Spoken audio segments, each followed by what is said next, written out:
I'm Jonny Smith. I'm Richard Porter.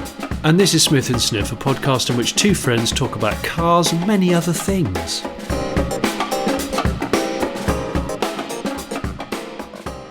Do you remember ages ago we talked about Terry Nutkin's late naturalist? Would you refer to him as? Yes. Late naturalist, British Terry Nutkins. Had that region of London accent, which is quite distinctive and actually seldom heard now, I think, and referred to seals as what sounded like sills. Yes. So that's why my brother always calls the sills of a car the Terry Nutkins. And the reason why I'm bringing this back up, aside from the fact I love it, is that a guy's been doing some work for me recently, some like DIY work, who's got a really similar London-based accent from the 60s, I'd say. And he says another word. I heard him say sills, which I thought was great because we were referring to river life and sea life. Oh, I see. It wasn't sills like us in window sills. It was No, it's actual seals. Seals, yeah. Seal animals. But he also said wheels when he was referring to the wheels of a car. Oh, wheels. Yeah, it was amazing. It was wheels. Like, yeah. I suddenly had a moment of going, my life end planning game is weak. I haven't thought about wills for ages. or the overly affectionate way that some people refer to the Prince of Wales. We love Wills. Wills and Kate. It's lovely, isn't it? And you don't know them. Stop using a colloquially sort of short version of William. We have talked about this before, haven't we? There's a London accent, much seen amongst an older generation, the kind of really older generation. You would go like, well, of course, during a war. You go, but war got 2 syllables now. I didn't know that. Of course, because all around the world. World? What are you talking about? It's world to one. But it's a really, I think it's as Wills. Major city accents go, it's quite a good one, and it's sort of, there's a warmth to it. And you're right. I think it's sort of died out a bit, and the kind of baseline London accent now is a bit more kind of estuary, whiny, annoying, and that sort of warm, soft, in the world, woa kind of accent. Sills. Yeah. Wills. It's a bit more UK grime now. I think it probably is. Yeah. So that was something I noted down. And the other thing I was going to bring up is I'm actually wearing, shamelessly, Rich, I know we do this, I'm shamelessly wearing some of our merch. Yes. And I'm wearing one of my particular favourites. It'll do this all day, steam engine spec T-shirt. So am I. Are you? Are you wearing it? Yes. So, but the problem is, I bet mine's more soiled than yours. And that's because I made the terrible mistake of strimming with mine the other day. Oh. And it seems to have flicked up, I don't know, indelible sap from stinging nettles and thistles. It's speckled all over. I've washed it twice. Oh dear. And it will not come off. So I might have to relegate this to DIY T-shirt. Dad spec DIY shirt. When you were doing the strimming, my daughter wasn't helping you somehow, was she? Because she put on the other day a brand new, previously unworn white T-shirt, celebrating the K-pop Demon Hunters, and when she came home from where she'd been that day, it had the most bizarre stains on it. I mean, I think it's ruined and it's brand new and it's a bit annoying. But yeah, it had sort of, the ones on the front were kind of inexplicable. It was like, okay, you ate some chocolate, I think, and then you just absentmindedly wiped a hand on your T-shirt. But on the back... That's ridiculous. There were all these like spots. They were kind of purple. I went, what's happened here? And she went, what? And I was like, you've got all these like purple spots on the back and they look pretty like sunk into the fabric. I don't know. But you must have some sense of like, did something splash you? But it's anyway. To this day, it is a mystery what happened there. But strimming with Uncle Jonny, maybe that was it. Purple sap went on her back. I wish I knew. I mean, as far as I know, it's thistles and stingers. But it will damn well not come out, and I don't want to bleach it because I'll damage the design. Yeah. So yeah, I might have to order myself another one. Well, what a great idea, Jonny. If you go to smithandsniff.com and follow the link to the shop, you could buy a new T-shirt like this one from our merchandise shop, but we also have other T-shirts and caps and stickers and mugs in as well. And we're getting some new things soon, hopefully. Well, we're trying to, aren't we? We are trying to, yes. Trying to come up with some new designs and all that. Do you know what I mean? Guys, also, since in a crude plugging mood, I should probably just mention our next live show before I forget. Oh, go on, because I was primed for this. Because it is, in fact, next week. It's the 18th of August. We are at the Improv Irvine in Irvine, California, just sort of south of Los Angeles, with our friends Matt and Zach from The Smoking Tire. We're doing a live show with those guys in the America.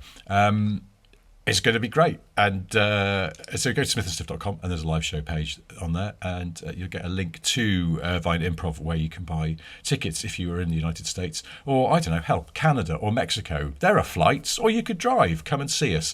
Please do. Our long-threatened stage appearance in North America. So, hope to see you there.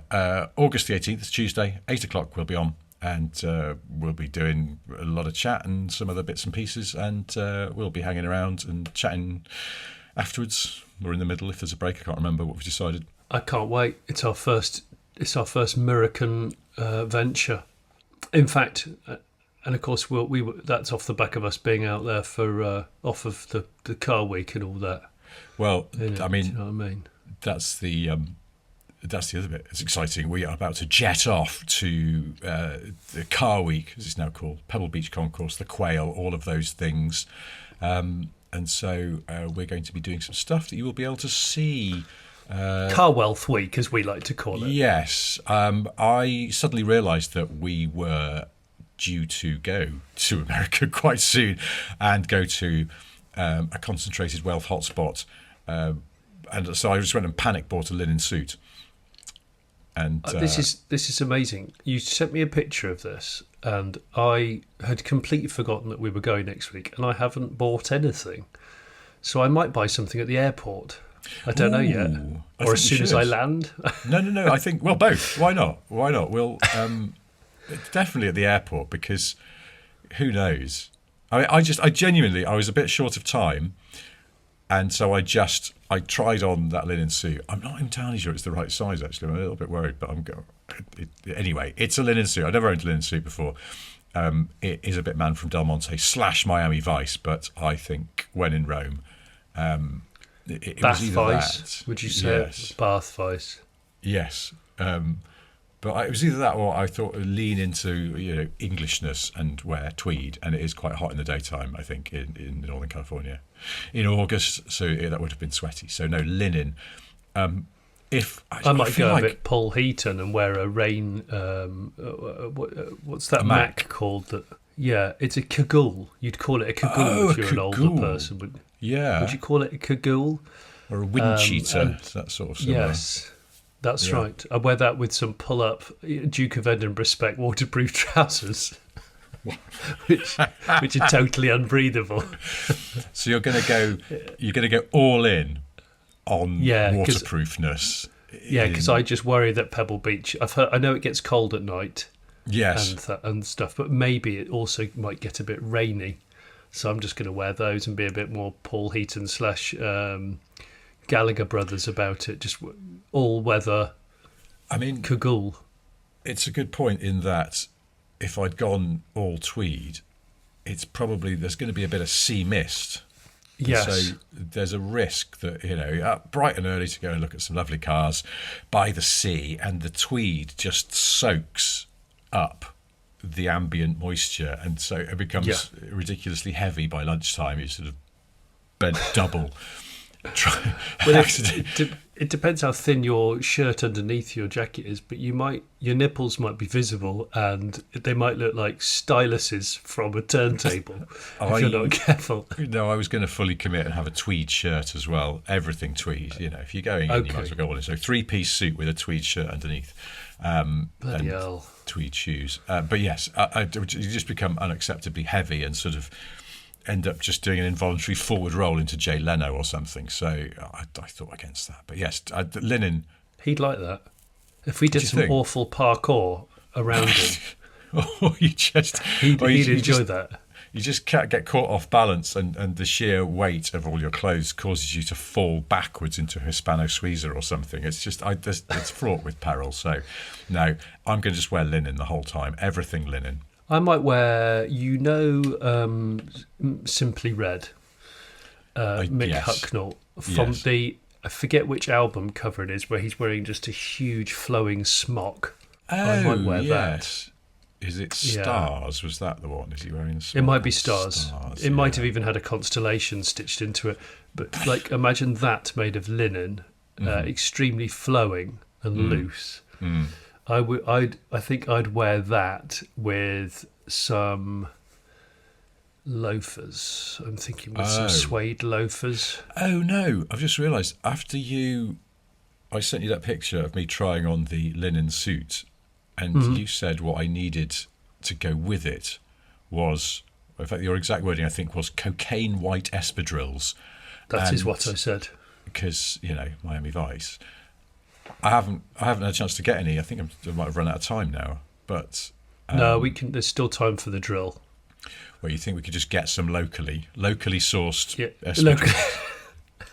Locally sourced drills. I think you can do that. Yeah, because around that part of California, there's bound to be a shop that sells espadrilles. It's that kind of place, isn't it? Or airport espas. We could do an airport espa run. Shoes are a risk at airports. Very much. But duty-free espadrilles. Okay. Yeah. Well, I don't think I've ever owned a pair of espadrilles, now I think about it. No, I haven't, because I worry about them being useless. So I just haven't. Yes. We had some mates over the other night, and I was talking about my linen suit. And my wife went, how much wear are you going to get out of a linen suit? And my mate was around and went, I've got a linen suit. It's great. You've got to have a linen suit. It's brilliant. It's so good. And she went, and how many times have you worn it? And he went, about 3. So maybe the espadrille falls into the same category. It's a very specific use case. Hang on, Rich. Look, listen. We're experiencing climate change on an unprecedented level, which looks like it's set to continue, sadly. Yes. Hot summers. That means British summers will be more and more elongated. So presumably that means the chances to wear the linen suit, even if it's just casually, you just put it on for the school. Put it on to go, I'm just going to put this on for the date night. What the hell? With a load of Brute. Just throw a load of Brute down the back of the nape. Just like a water feature down the nape. I am worried about the linen suit, though, because it is sort of cream or ivory. It's a very light colour, and I just think the chances that while we're in the States, I sit on a raspberry or something are quite high, or even though it's really hot, decide to have a big thick glass of Malbec or something and then just slosh it all down myself. And you're going to trip into an espresso martini that I've just bought you, aren't you? Yes, I'm having a lovely chat with Jerry Seinfeld, but I accidentally step backwards and lean onto a chocolate fountain, and the suit is ruined. So I don't know. I'm not. No, you get a chance to talk to Jerry Seinfeld, but he says the only condition, because I'm so time poor at this event, is when I'm treading grapes. Live on Facebook, but you need to do it with me, and you just go. You can't say no. You go. Oh yeah. Fine, I'll do that. His feet are treading grapes in those big things, but above him on a lift, there's a lovely old 911, and he's doing an oil change on it. And again, I can't say no to Jerry Seinfeld. So the suit is a write-off, but the content was great. You can wear it on a podcast, looking blatantly stained. Well, So the next time that people hear, there'll be an Ottersot Q&A show on Friday. I know. But then next Monday there will be either no show because everything has gone technically wrong, or there will be a show that we will record and film in the US. I don't know where, but maybe I could wear the suit. Yes, or how? But I could wear the suit for that, maybe. And that's a good idea.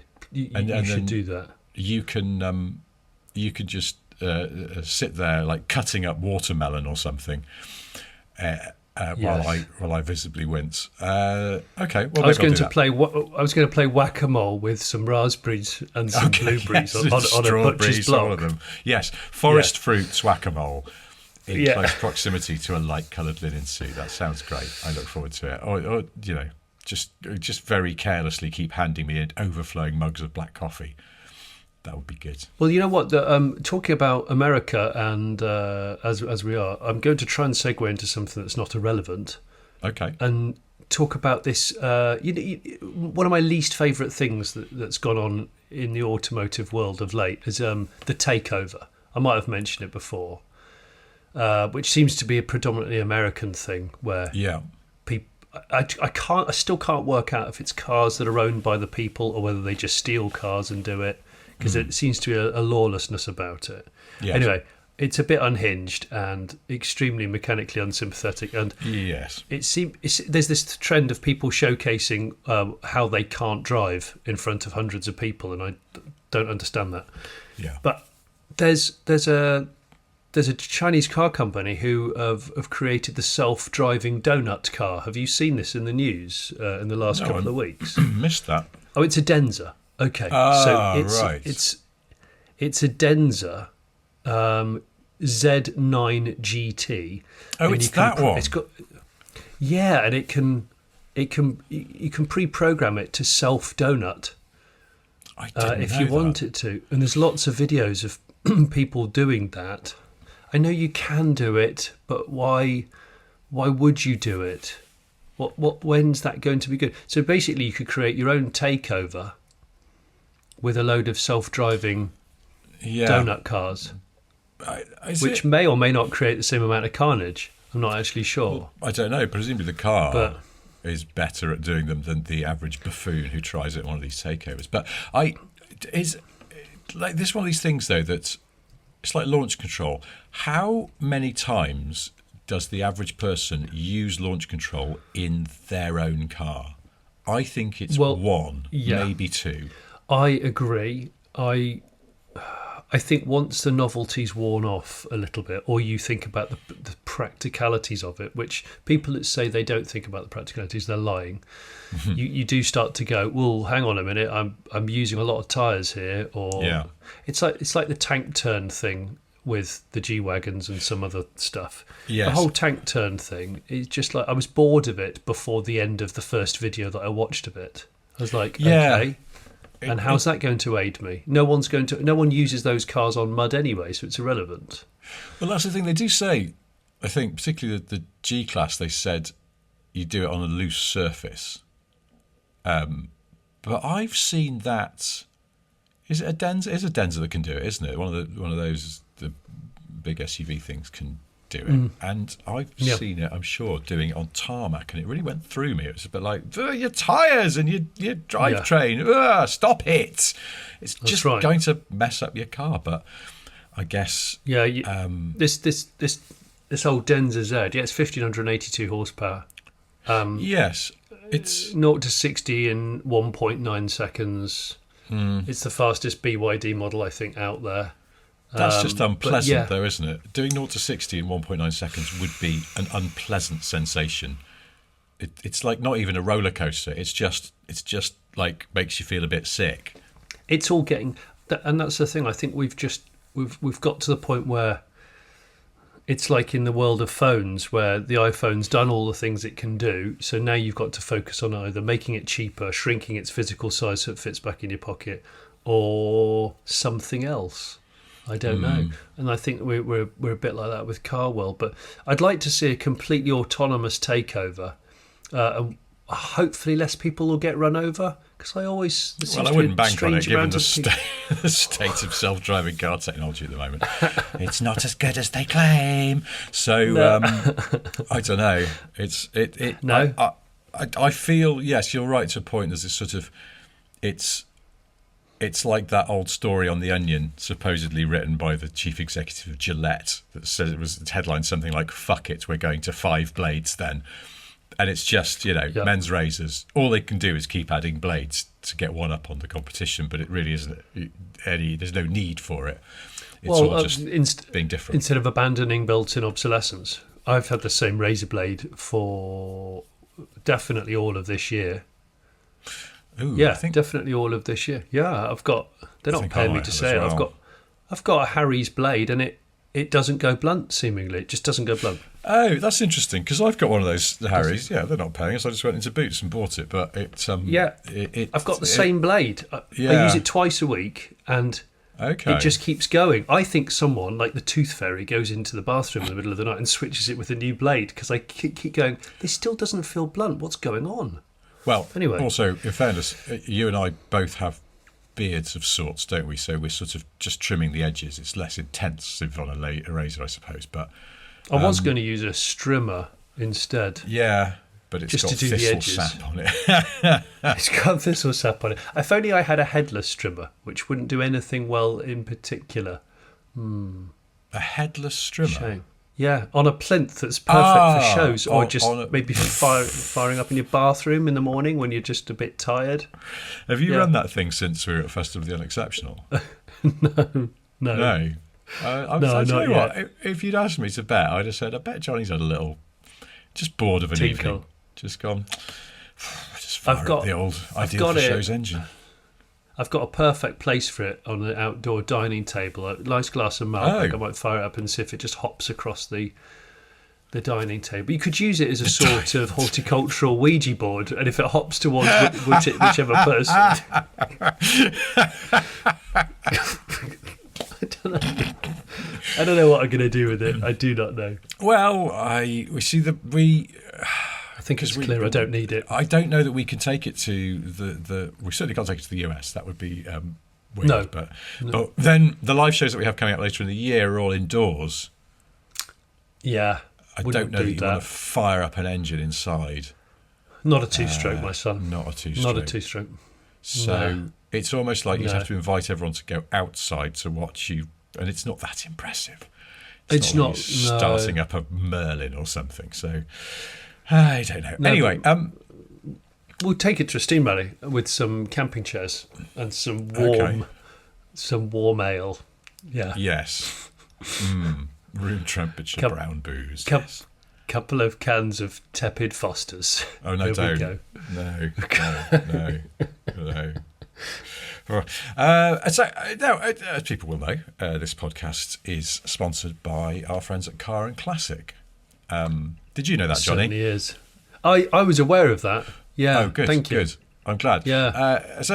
Regular listeners will know, every week one of us picks a car from their classifieds or their online auctions and pretends that they're going to buy it for the other person. So that's this what we week, do. It's your turn to, inverted commas, buy me something. Okay, so this week, Richard, I'm so pleased with myself because I've gone on the Car and Classic site. As you know, there's either auctions or classifieds. But the search engine is really refined, and you can just type in keywords, which I know you're a big fan of. I love the keywords. And I've never done it on Car and Classic. I thought I'd put this to the test today. So I thought, do you know what? I'm going to type in armoured. Armoured? I'm going to see what I get back to see if there's anything that's Richard Porter-centric. I type in armoured, and the last thing I expected to happen was revealed to me. Have a look at what I've just sent you. Holy mother of goodness. What the fart is going on here? Yes. Oh my gosh. In capital letters. Armoured. It is a 1986 Maserati Quattroporte V8. Armoured. They put armoured in capitals and inverted commas. Putting armoured in inverted commas instill I trust. like the importance of this. No, I like it. I also like the fact the description starts with inverted commas, the Holy Grail, and then in capital letters, calling all Maserati connoisseurs. Also, I noticed that it then says, awaiting delivery, price not yet available. This is simply to let you know that. Yes. So this is a heads up. This car will be... Oh my for God. sale soon. And it's been professionally restored, regardless of cost. Yes. All windows are 3 centimetres thick, with 3 exclamation marks. Wow. I know. This is the thing. So the vehicle was made by a firm called Isoclima in Turin. Yes. Designed and tested to withstand high caliber bullets. The Italian Minister of Defence bought 2 of them, one of them for himself, I believe, and then the other one for the then President, in their words, not mine, the Honourable Sandro Pertini, and the second for the Home Office Secretary, the Honourable Giovanni Spadolini. The vehicle has been, so I don't think it's had any engine mods. It's still the 5-litre 4.9 V8. Right. Which at the time was a pretty fast 4-door, but it has so much restoration work that's been done on it. And the luxury features of the interior include electric adjustable seats and wood finish, electric windows, and a new bulletproof windscreen costing more than €18,000. So the windscreen was €18,000. But this is...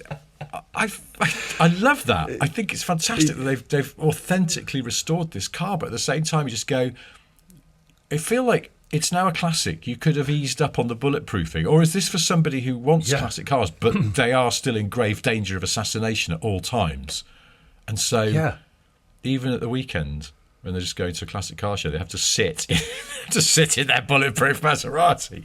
I noticed it says it's got an original police radio with its own aerial and a police siren. And I bet it's an 80s Italian police car, so it'll have one of those sirens that's got a kind of ow, ow, ow, ow, ow, ow, ow, kind of... Oh, it will. I love those sirens. Oh, that's great. I mean, it's nuts, but it's great. It says, the last thing it says in the advert, the underbelly, is simply shining block capitals. The underbelly. Not because it's been worked on, but because it really is like new. Like is also block capitals. This is just like, as in similar to. Like. That's wow. Similar to. Yeah. It says this car has enjoyed a 2-day test drive on the Modena racing circuit. What? And it's a manual. It's a manual gearbox. It's a manual? It's a manual, so the clutch is having a harder time than usual with its 3 centimetre glass all round. Yeah, for people who are watching the video or don't know what these cars are, this is a quattroporte from the 80s. So don't put out of your mind the quattroporte that we know from more recent times. This is the really sort of blocky one, the same era as the bi-turbo. Those Italian. Do you like this? Do you like this era? Do you like this look? I do. I actually think a tidy bi-turbo is a really handsome little car in a very sort of upright kind of way. But those leather seats of Maseratis of that era, they just unbelievable quilting. Yeah, quilted. They look. You could tell the leather is very soft just by looking at it. That's magnificent. Have you seen the pictures of the rebuild of this car? It's quite something. It is quite something, isn't it? I mean, it really is quite something. Another Someone extra point. Much money. A lot. It's got, because it's from the 80s, it's got one of those old school, very small Italian front number plates, which I love. I love those too. Don't they look great? They do look great. I wish they still had them. I mean, obviously they're probably fiendishly difficult to read in a situation where that might be necessary, but that's almost quite Italian, isn't it? No, you don't need to see this. You don't need to see this. No, it's not your business. And I love the engine. It's a sort of old school looking engine with those lots of crackle finish, which wow. But the thing is, guys, obviously you don't have to go onto Car and Classic to buy armoured old Italian presidential cars off of the 80s. You can go on all sorts. In fact, my favourite little handle, because there's lots of different search handles, my favourite handle is FIA race cars. If you go in there, you'll never return. It's like that financial Bermuda Triangle, I would say. Yeah. So tread carefully. Well, I mean, this Maserati is... I have two questions. One is, how much do you think it weighs? I was thinking this because obviously armoured cars are ridiculous. I think it's going to be hideous. I think it's going to be half as much again as the original car, which means that if the engine's standard and the clutch is standard, you're going to have to more nurse it than drive it hard, I think. I would hate I've told you I've driven a presidential armoured car before, a Russian one, and it was on 80s profile tyres like this one, and the smearing, understeer smearing, even at low speeds, is biblical. You just feel like the tyre will exit the chat from the rim if the car's doing any more than about 25 miles an hour, because it just can't handle it. There's so much weight to silly bulk going on. Yeah. I know, Richard, but I saw it and thought of you. Well, thank you. I love it. I mean, and it's peace of mind as well that you can enjoy a Maserati without the constant spectre of assassination. So that's great as well. Yeah, I agree. I agree. So go and enjoy that. And I wish there was a price. I guess they are... this is just POA. I don't know if they're going to put a price up when they get the car in, or if it's going to forever remain a mystery. Because again, I couldn't tell you, like the weight, I really couldn't accurately guess, because it is a bit find another, isn't it? That's the thing. Oh, Saranov will be fuming at me. He'll be absolutely steaming. He'll be steaming. He'll be like, I should have discovered that. That was mine. That was mine to find. I've just found a thing here that says, as mentioned in the advert, so Italian President Sandro Pertini had one of these cars. It says that he used it. Did he get shot as soon as he got out? Yes, he did. If it turned out that they'd forgotten to armour the doors and the bullet just went clean through his body. No, the car, his Quattroporte, was used for, amongst other things, a visit to the Ferrari factory on the 29th of May 1983. Usually, the official protocol for such visits is that the host would go to the car and open the door for the president. But due to the decades-old rivalry between Ferrari and Maserati, Enzo Ferrari stopped about 10 metres away from the car and waited for the president to get out himself. What a belligerent old bastard Enzo Ferrari was. I was about to say, honestly, the bitterness. Yeah. It's just also because it's like, it was 1983, the rivalry was long gone. They weren't racing against you. Maserati weren't in F1. It was like, just grow up, you silly old man. Honestly. That is both brilliant and pathetic. So, anyway, well, thank you for that. I think that's fabulous. I hope you enjoy it, Richard. Yeah, well, I'll tell you when it's going to be delivered. Okay. And it'll fall through your drive, yes, which is solid stone. Just desperately trying to find a beaver tail strong enough to carry it. Oh no, it's impossible. I think in the end you're just going to have to. It's in Rome, isn't it? You have to go over to Rome and just drive it back across Europe. I would willingly do that because I think it's wonderful. But yeah, it's not. I would probably pick it. I wonder. I mean, obviously you wouldn't have the aircon on because you wouldn't. But then it's not one of those armoured cars where the windows don't go down, is it? Well, if it is, I won't have a great deal of choice. I either have to use the aircon or I have to put a wedge in a door and leave the door slightly open for the whole journey, which will whistle like the teeth of an old vicar. So, yeah, I don't know. That'll probably wear a bit thin after a few thousand miles. Yeah. I don't know. I don't know. Oh, no, it says electric windows. In the description, it says electric windows, so we're okay. Can you imagine the power of those motos? Motos? Just be unbelievable. Maybe they're all two-stroke. Two-stroke electric window motors. The only way to get it to work, you have to fire them up first now. You have to use a strimmer first. Yeah. Chainsaw. Good. Wow. Okay. Well, that's fabulous. Thank you. Enjoy that. Yeah. Very good. For sure. For sure.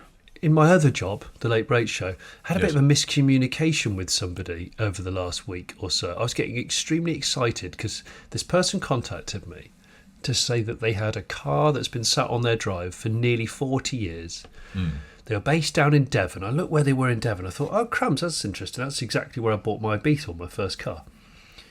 And this car that's been on their drive, they sent me some pictures, and it was very dilapidated, or it is, should I say, because it's still there.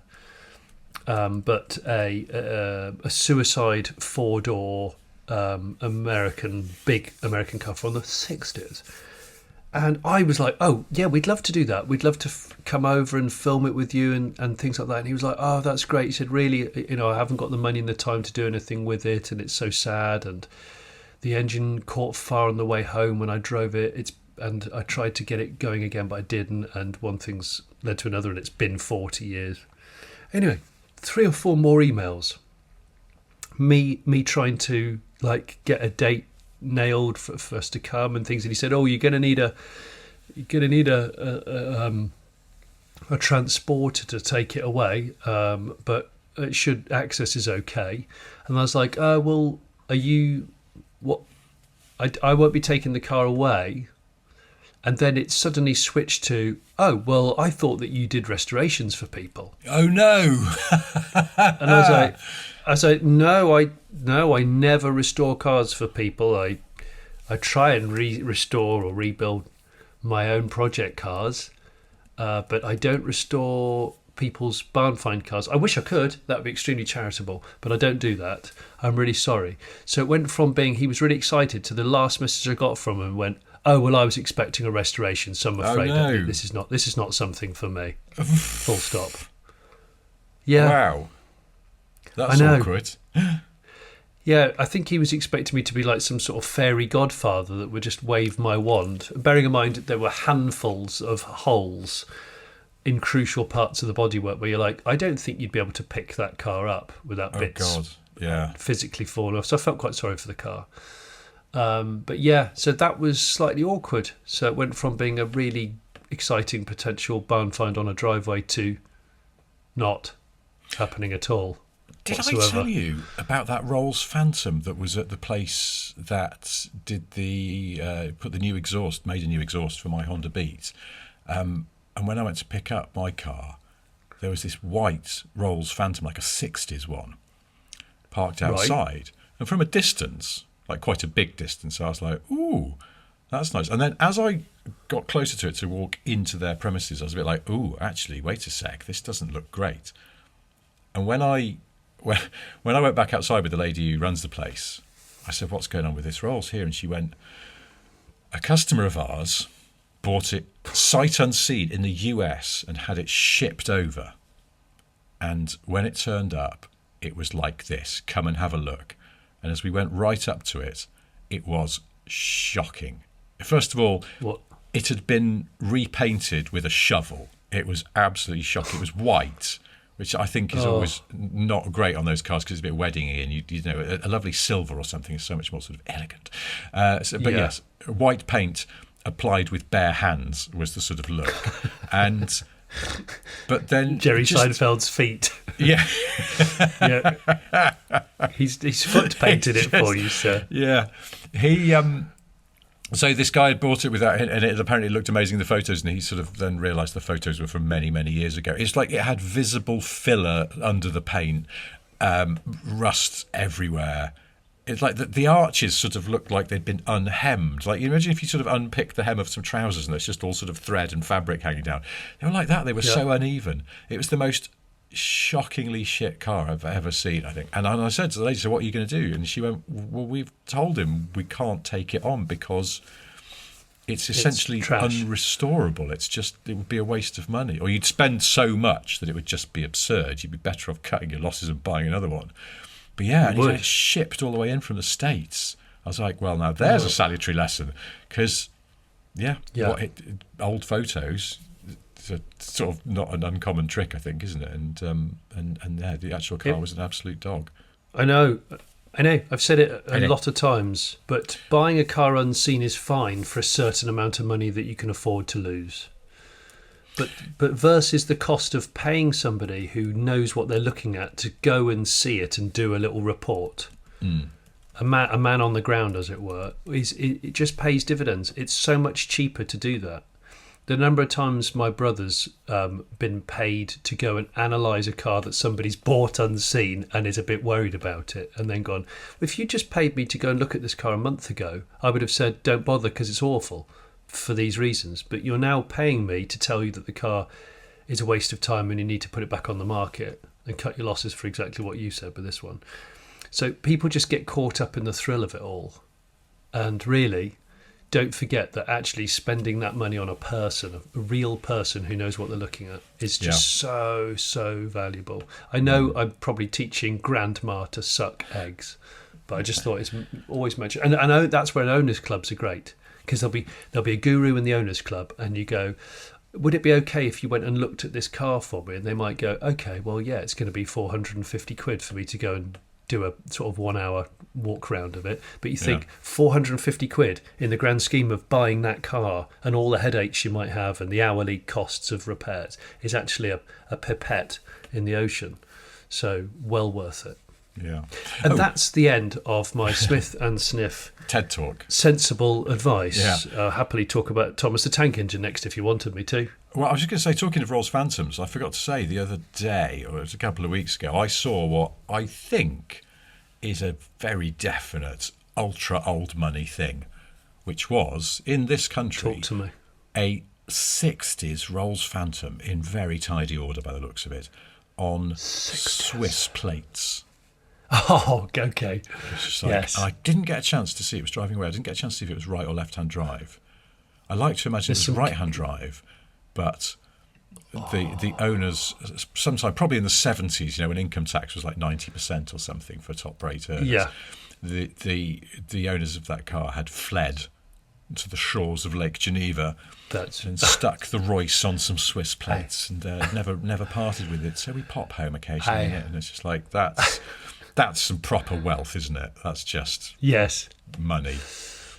My friends of the tennis club, Leonard and Maud, they showed me the news, and I went to bed that night, and do you know, I couldn't sleep.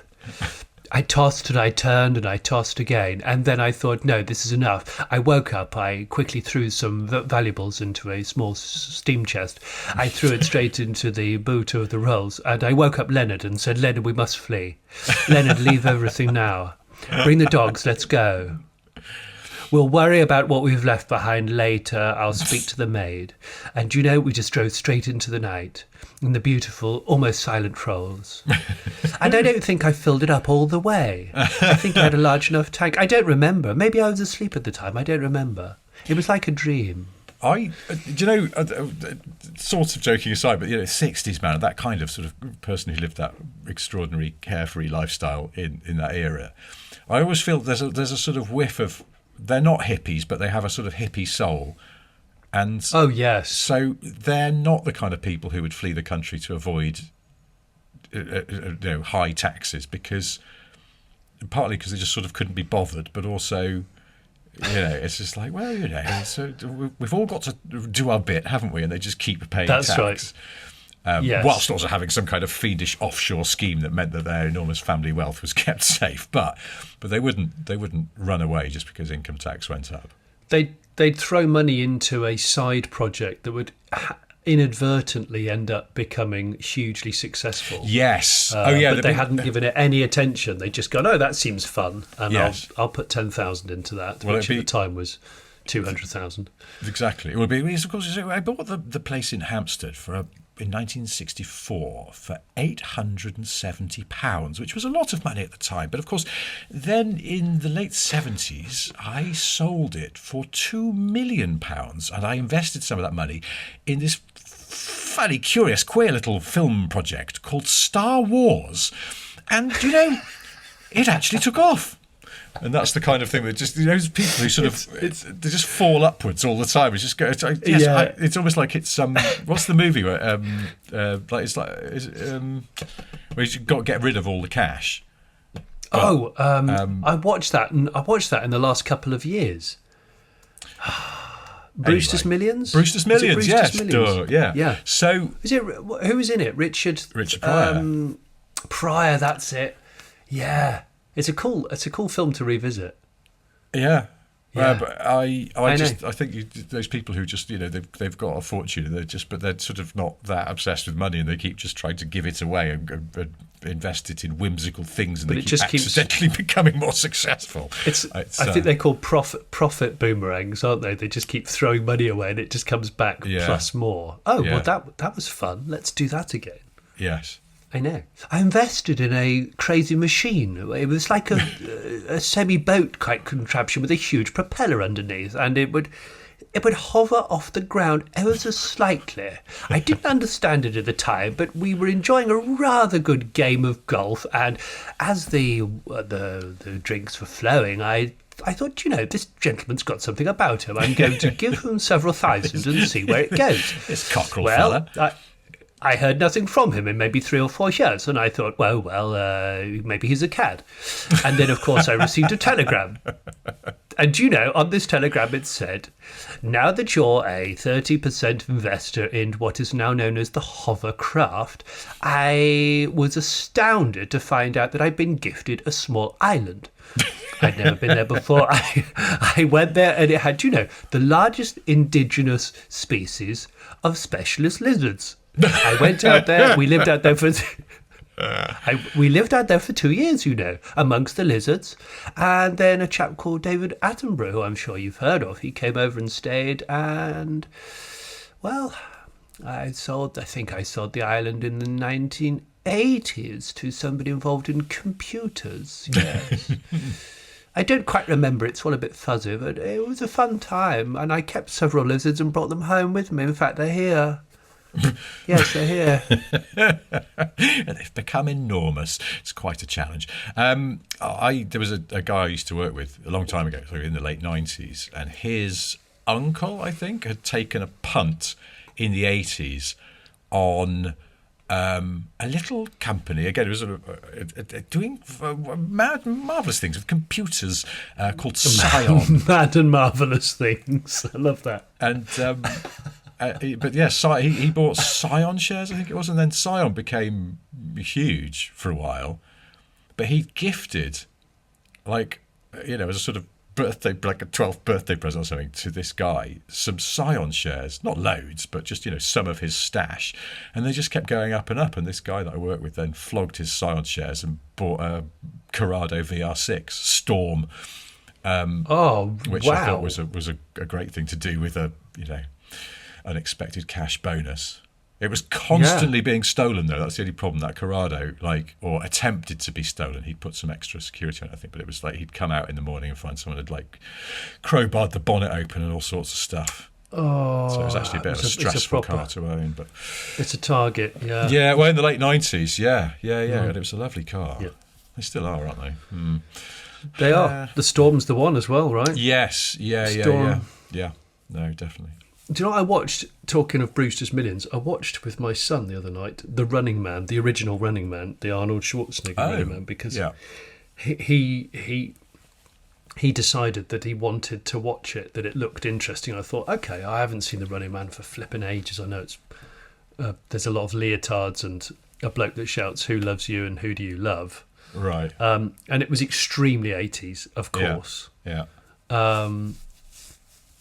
And I watched it afterwards, and we were chatting about it. And I know there's been a remake, I think, but I'm not entirely sure I care about it.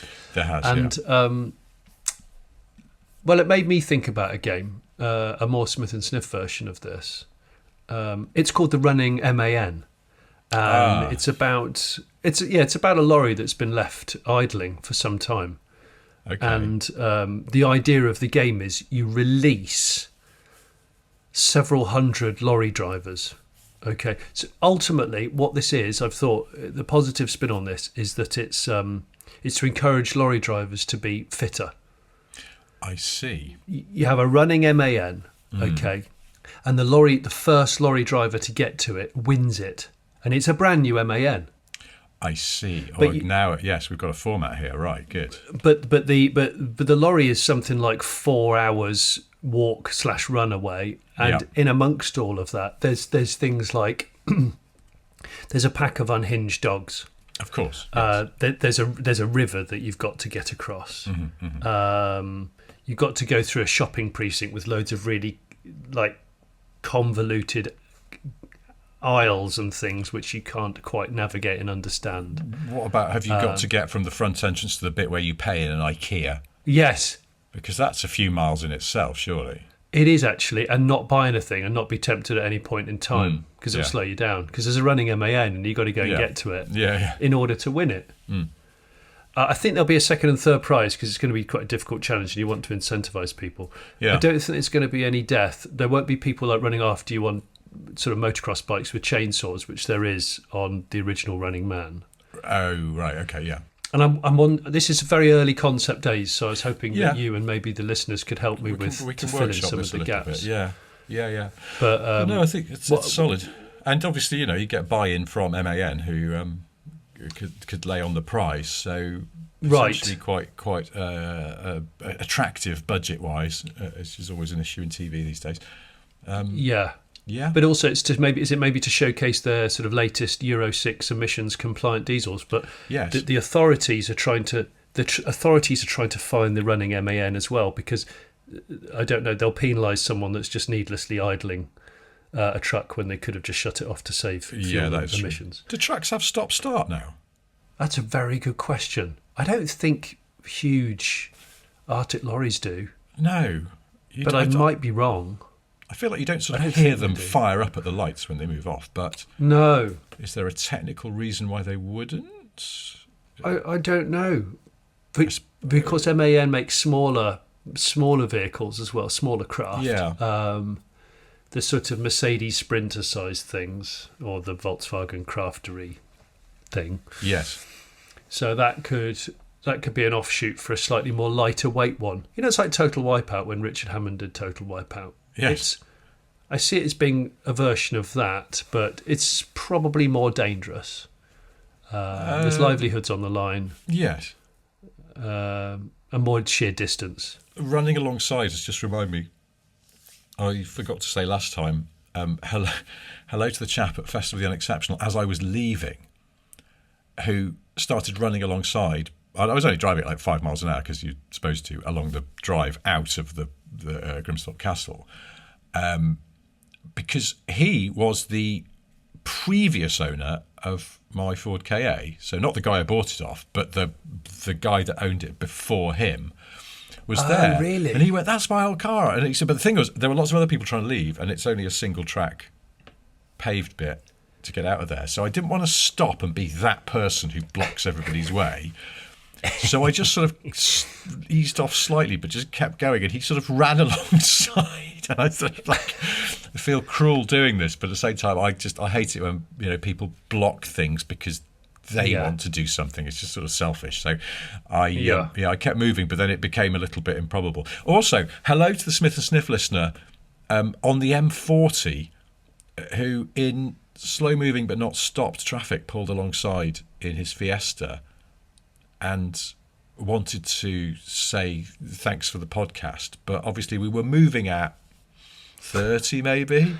It was quite hard to have a conversation. It was a lot of sort of thumbs up and things like that, but he nonetheless, and also he was sort of shouting across the lady in the passenger seat as well because he was in the outside lane. So it's quite hard to have a proper chat, but thank you for making the effort to say hi, and thank you for the podcast anyway, whoever you were. It's nice when people do that, isn't it? Yeah, well, it is. It's always a delight and a surprise. We should wrap this up. Yeah. I had a guy actually at the driving range yesterday come and talk to me. Okay. I was there because my lad has suddenly taken an interest in golf. Right. One of his best friends is a keen golfer. So they were begging me to go to the driving range to smash some balls, and I said, "Yeah, go on then." And then in the booth next to us was a guy with his family, and then right at the end he was like, "Do you know, this is so weird. 2 hours ago I was watching one of your videos, and then I look left while I'm trying to learn how to swing a golf club, and you're there." And he said it was extremely strange. Yeah, that is quite strange. It was lovely of him. Yeah. All right. Well, before we go, look, guys, the usual 3 things I'd like to share with you. The first being, of course, that Jonny has a solo YouTube channel called The Late Break Show. Any sort of clue what might be on there at the moment? I don't think I've got a clue. I could just make something up. Oh, hang on. I think it might be my first outing on track in my Avenger historic touring car. Oh, okay. When I took it to Goodwood for a Mission Motorsport charity track day. Right. I think that's video. If that is the video, I'm quite excited about putting that one out, because I hope that it's not one of those videos where it's loads of fun for me but a bit average for the viewers. But that was really good. That was really good fun. So anyway, and if it's not that, it'll be something amazing, because I don't put toss out on the Late Break Show, Rich. No, it's all quality. It's only all the good time. stuff. It's only quality car variety, because I'm an automotive pansexual. Okay. Slightly lower quality, but worth mentioning all the same, is that I have various books out. One of them is called Petrolhead. It's a collection of some of my Evo columns from the past 20-odd years. It's available from our merch shop at smithandsniff.com. It's also on Amazon as a paperback or an ebook. Get the paperback. Order it now before you go on holiday. Read it by the pool. It's columns, so they're short chunks. You can read one, go for a dip, come back, read another one, order a cocktail, that kind of thing. Lovely. And the third thing I was going to tell you is we're off to Pebble Beach, and you and I went once before, didn't we, about 15 years ago, and there's that hotel, the Inn at Spanish Bay, the swanky hotel right by the golf course. That's right, Spanish Bay, yes. And every evening, for reasons that we couldn't fathom, a bagpiper appears and plays on the terrace at this swanky hotel in America that's not Scotland, and it's sort of confusing. Anyway, it's very good. Doesn't he walk the whole golf course, or walks the fairway? There's a lot of my memory is that we were having a drink on that terrace, and he just sort of emerged, almost like he'd walked out of the sea, because he sort of came from the coast and he walked across the golf course, and up onto the terrace. There is a walk involved, I know that. Yeah. But it's quite theatrical. It is quite theatrical thing to behold. And it happens every evening. And I remembered this the other day, and I was like, I wonder if they still do that bloody bagpipe thing. They do. But then I wanted to know why. And the reason is because that hotel and the golf course, they only opened in the late 80s. And it's it's a links style course like you'd get in Scotland. Apparently a professional golfer from this country, Tom Watson, went over to see it. It was the first, what they called Scottish-style golf courses in the US. And is that what they call it? Yeah, apparently so. Scottish-style golf course. But specifically, Tom Watson said, this is so Scottish you could almost hear the bagpipes. And the people who own it went, ooh, that's a good idea, and just hired a piper to play every evening, and they've done it ever since. But it was purely because of a whimsical remark. Yeah, I know. Where did you find someone who can play the bagpipes in the United States? Does the piper ever get rained off? Oh, I don't know. Are there any times when it's too windy, and because it's quite near cliffs, they'd be like, nah, not piping tonight. No, sorry. What's the film? Is it So I Married an Axe Murderer with the paper is down? I repeat, the paper is down. I also reminded of that expression, the definition of a gentleman is someone who can play the bagpipes but doesn't.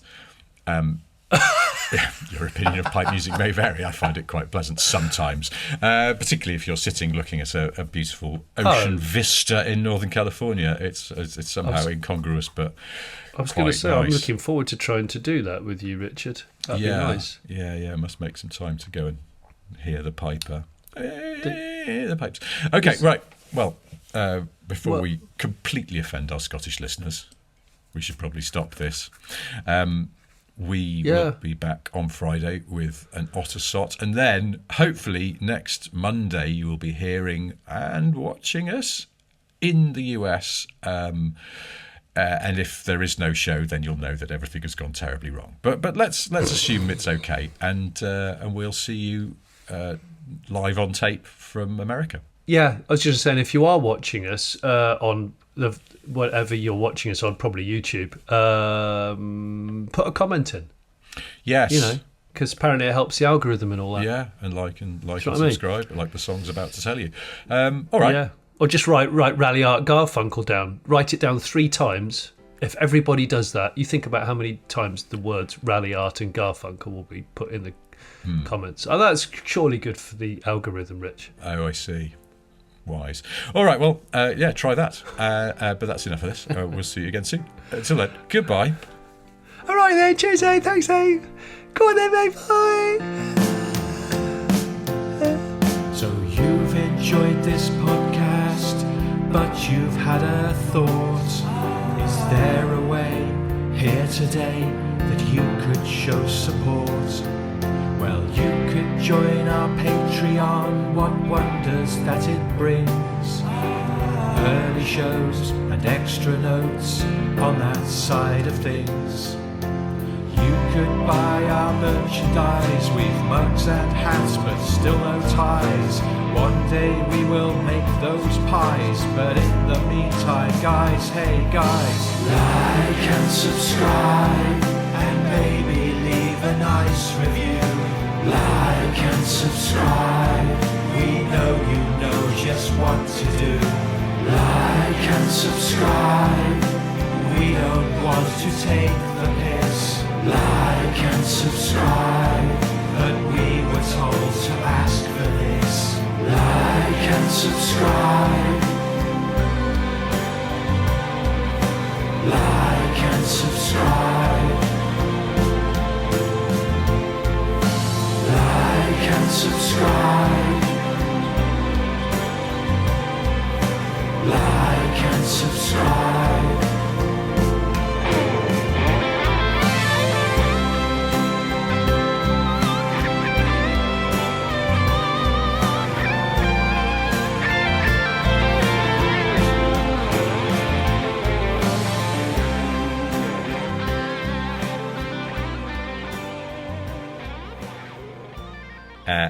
Hair. Hair. I repeat, the paper is down.